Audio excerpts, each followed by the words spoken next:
Hey, what's up you guys? I'm here today with the review of the Seiko SRPC07, also known as the Samurai. This is the orange dial Samurai.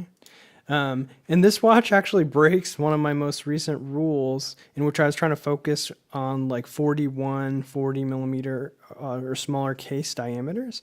This one actually measures in at 44 millimeters on this case diameter if you measure from the bezel. So it is much larger than what I've been wearing, but I've kind of wanted to try a Samurai out for a really long time, and I really like orange. It's my favorite color, so I thought, you know what, I'm just going to do it. I'm going to wear it. And what I've noticed is it does have a saving grace, and this is true on a lot of the Seiko models. This lug to lug distance is only 48 millimeters. So you'll see later, I'll give you a wrist shot, but that's small enough that on my 6 3/4 inch wrist, it's not really overhanging the wrist. So while the watch is still very wide, it looks right in that it fits within, the flat surface of the wrist. It fits in with that 48 millimeter lug to lug. So the other thing I noticed is, wearing this watch, the orange dial draws a lot of compliments. And I would kind of say, yeah, but it's kind of big. And most people don't really pay this much attention to the size of a watch. Like the difference between a 39 millimeter watch and a 42 millimeter watch is only going to be relevant to people who are pretty OCD about watches. So, it's been one of the watches I got the most compliments on. So I'm just going to kind of accept that. Maybe it's just fine to wear this 44 millimeter. I don't think I'll ever go beyond 48 millimeter lug to lug just because I don't like the way it looks when a watch overhangs the wrist. But you should wear what you want. And, this orange dial and the Samurai style, I just thought, what the heck? I'm going to wear it. And it's just kind of in a continuing process of evolving on what you like. So we'll jump into the case dimensions. So like I said, this is 44 millimeters on the case diameter and then 48 millimeters lug to lug. You have a 22 millimeter lug width for your straps here. This is on the stock bracelet. And then finally, it's 13 millimeters thick. And the Samurai case, it's kind of its claim to fame. It is highly angular throughout the case. So you can see these massive lugs coming off the side of the bracelet here, and they have these sharp angles. You also have drilled lugs here, which is a really nice addition. So you have these sharp angles on both the case lugs. And then also on the crown guard, that kind of angular style continues. You can see those two crown guards just jutting out. Very angular, and it's all brushed surfaces, except you do have high polish on the top of the bezel and the section here. But you can see it's all brushed even on the beginning of the bracelet. So you just have this very nice kind of matte style brushed, extremely angular case. It's very big. It's extremely aggressive. And you can see it's also, there's like knurling on the crown here, and that knurling matches the knurling on the bezel. So just a very aggressively styled case, and it's large, it's very loud, and obviously with the orange, it's probably the loudest colorway of this watch. So it's been really fun to wear so far. So let's talk about the dial. So you have this matte orange dial.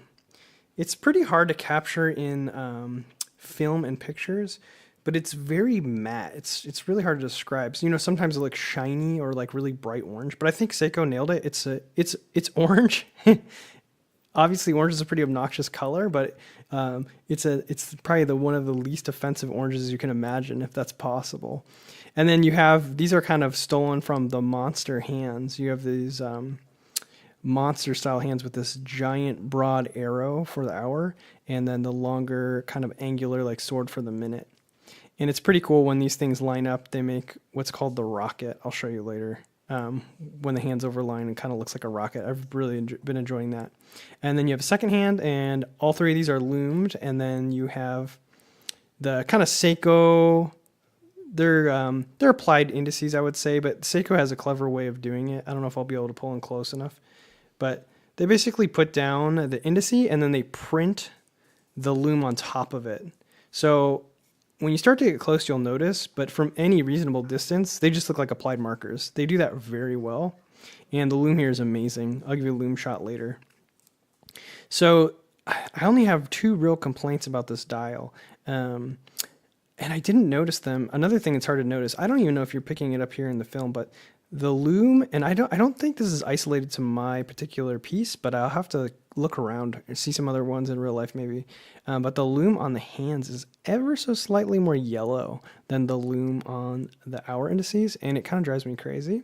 And then also, it doesn't really show in this kind of light, but when you're out in natural light, the borders of the indices, kind of what they printed the lume onto, are reflective, like black metal kind of style, whereas the hands, it's just a matte black. So that also sort of annoys me. I've been noticing on the monsters that these handsets are shared with on some of the new ones, like the jade and the coral. It looks like the hands actually have that shiny application. And it's funny because I checked, this is not present on, this other classic diver I have here, the Orient Mako 2. Same kind of like applied indices, obviously much smaller. But that problem is not present. Like the lume on the hands looks the same on the indices and the hands. And then also the hands have the same kind of reflective polished metal style as the hour indices. So that kind of annoys me. But, obviously every watch is going to have its own set of like small problems. So that's what I've noticed right away. But other than that, the dial is really well executed. I really like the orange. The chapter ring matches really well. And even the on the bezel, you have that orange section there. It's a slightly different, it's almost like, just because it's reflective, it looks a little bit different. You can see it's catching the light almost like yellow sometimes. But all together, I think it goes really well. It's just that slight color matching on those two is kind of what bothers me on that. So you have a 120 click bezel here, and a little bit hard to do under the camera, but the action's really good. It's pretty easy to turn actually. When I first got it, almost every bezel I've experienced, when you first get them, they're really, really tight, but then as you use them, they kind of break in. And this one's really easy to use. And I was lucky. A lot of these have a problem where the chapter ring and the bezel and the hour indice don't perfectly line up. I was pretty concerned about that, but I messaged the seller on this one and he handpicked this one for me. So you can see the chapter ring is ever so slightly off, but the hour indice and the bezel line up. And, from a reasonable distance, they line up pretty well. I think it looks almost perfect. I've seen really horrible examples where they don't line up. Even from this distance, they look off. So I was pretty happy about that. The bracelet, this is the stock bracelet, and it's pretty cool. It's brushed mostly throughout. There's very small polishing on the edges of the bracelet and on these links, the bottom of these middle links, at each of the bottom of the links. You do have a diver's extension here. I don't have any use or interest in that. You have the Seiko, this is a safety clasp, and then it's double push to point. You just have a pressed clasp here. I know some people like to see a milled clasp here, but I've found, probably partially due to the fact that this has solid end links, that this bracelet is very solid. And the other thing I like about this bracelet is you have a 4-hole micro adjust here. This is something I think really bothers me when you don't have this, but between the 4 micro adjust positions and you have quite a number of links you could remove, you can size this up to almost any wrist, I think. So bracelet's well executed on this one. I know a lot of people want that milled clasp, but I don't really notice it. The only time I notice this is pressed is when I'm opening and closing the watch. When it's on the wrist, it just feels perfect. And then you have I left the blue sticker on. I have no interest in taking that off. It's pretty cool, but you have the wave. It's kind of obscured by the blue, but you have the wave that's on a lot of the Seiko diver watches. And then that prospects at that's bottom 6 o'clock position on the case back. So I'll pop it on for a wrist shot real quick. So as you can see, it is a big watch, but that 48 millimeter really fits. It just fits to the ends of the flat top of my wrist. It doesn't really overhang. So I think it actually looks okay. Now I used to have a couple watches that are 50 millimeters, and I think that was too far because it would actually overhang the edges of the wrist. But this one just works. It is very wide, and you have this crown, which I thought would poke into my wrist, but I actually wear my watch is kind of above the bone here. So I don't have any problem. I have a lot of range of motion here. I don't ever really bump there. And the watch is big, but I kind of like it. It's kind of the whole Samurai thing is it's loud. It's got these aggressive stylings. And I guess my only 2 complaints for it are really just that mismatch between the lume color on the hands and the indices, and then the mismatch on the kind of outline of the indices and the hands. But other than that, I'm really happy with it. I like having the date. It's an unframed date, but they did a good job. If you look at it, you know, it's kind of the same shape with that cut indice as it is at this 9 o'clock position. And then you just have the prospect X. I know some people don't like that, but I think it's kind of cool. It doesn't bother me. But yeah, overall, other than that, I've been really enjoying this watch. Sorry, I forgot to talk about the movement. You have the Seiko 4R35, and you have a screw down crown here. And this crown is really easy to open because you have this huge like crown with really good knurling. And so you can unscrew here and just pops. And you got the first position, you can do the date. And the second position, you can do the time. And I'll show you the rocket. So when they line up like this, you get that cool rocket effect. I don't know, maybe that's stupid, but I think it's pretty cool. So, and you do have hacking. And this is the, like I said, the 4R35. So it's that slightly slower beat rate, 21,600, but a really reliable movement. And the other thing I've kind of noticed on the 4R35s is the date changeover is pretty good. So we'll go all the way back around. I think I might have passed it already. Yeah, I did. But this is a pleasure to use with this crown and the knurling. It's very easy to turn. But yeah, you can see that date changeover is pretty quick compared to the 7S26, which seems to take like 4 hours. So I'm going to get it back to the safe position here at 6. And then it's pretty easy to wind up, screw the crown back in. I always kind of just back, you know, you push in and go the opposite way till you feel the thread drop, and then you just start winding.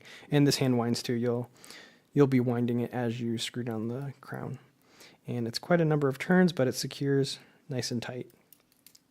So really like the crown. You know, that's one of my major complaints on the Orient Ray 2 is this crown. You cannot get to it because of the crown guards, but they did a really good job here.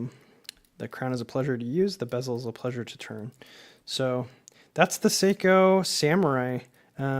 I think it's a really nice upgrade from the SKX if you don't mind the size, because you get that 4R35 movement. I have a lot of trouble with the 7S26 just because I can't hack the second hand, and I like everything to line up really nicely, and I like to, I don't know, I like that hacking second hand. So these aren't that much more expensive than the SKX, and if you're of the bigger wrist or you want kind of like this flashier color, they come in a bunch of colorways, and I don't think they're ever going to stop. They have a bunch that just came out here early 2019, some new Save the Ocean styles. I think there's a great white shark version that's coming out, and those have really interesting textured dials with waves. And then the Patty has like a waffle dial. So there's a lot of options here. We'll see how long this one lives in rotation. I do want to get a Monster next and maybe compare those two. But so far, I'm really liking the Samurai despite its larger size. So I'll leave you with a Lume shot. Obviously, this is Seiko Lume, so give me one second. So you can see there's still ambient light in this room, but the Lume is very bright. At night, this thing is a flashlight, so the Lume's awesome. Yeah, you can't really go wrong on these Seiko divers with the Lume. So I'm going to leave it there. Go ahead and, if you like this video, subscribe. I'll try to do one every week. And let me know if you want to see anything reviewed next. I'm mostly focusing on Seiko watches right now because it's kind of my obsession. But I think I'll have a couple others coming from a couple other brands soon. All right, thanks guys. Bye.